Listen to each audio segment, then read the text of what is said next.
राम राम मंडळी मंडळी. आता एवढी दाट मैदान आहे ती की बकासूर नक्की कुठे पळेल ते सांगता येत नाही.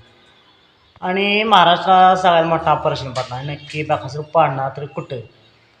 आता बघा की 26 तारखेला फक्त 2 दिवस बाकी आहेत मित्रांनो. 26 तारखेला बिनजोडचं मैदान. बिनजोडला सुद्धा रोज मैदान होत आहेत. 26 तारखेला अशीच 2 मैदान पडल्यात.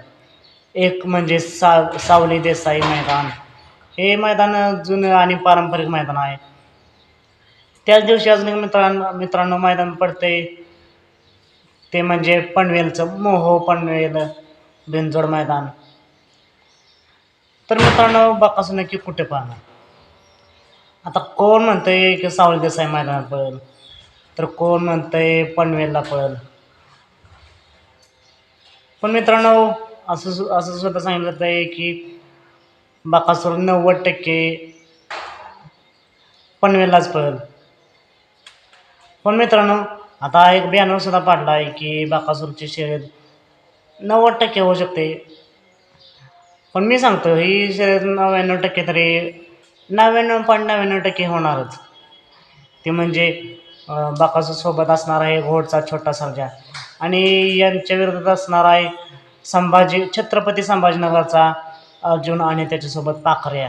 अशी ही बिनजोड होऊ शकते. हे सांगितलं जातं आहे की 90% होईल. पण मित्रांनो मी सांगतो की 99.99% होईलच.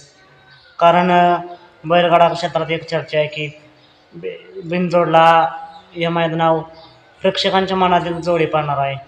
महाराष्ट्राची लाडकी जोडी पाडणार आहे. ती जोडी म्हणजे बकासूर आणि घोडचा छोटा सर्जा.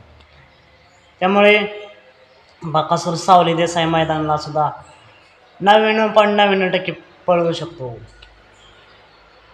तर मित्रांनो तुम्हाला काय वाटतंय बकासूर नक्की कुठे पळणार आणि ही बिनजोड होणार बकासूर आणि सर्जा विरुद्ध छत्रपती संभाजीनगरचा अर्जुन आणि पाखऱ्या. आणि जर ही बिनजोड झाली, ही शर्यत झाली तर कोण जिंकेल हे सुद्धा कमेंट करून नक्की सांगा. त्यानंतर लगेच मित्रांनो 31 तारखेला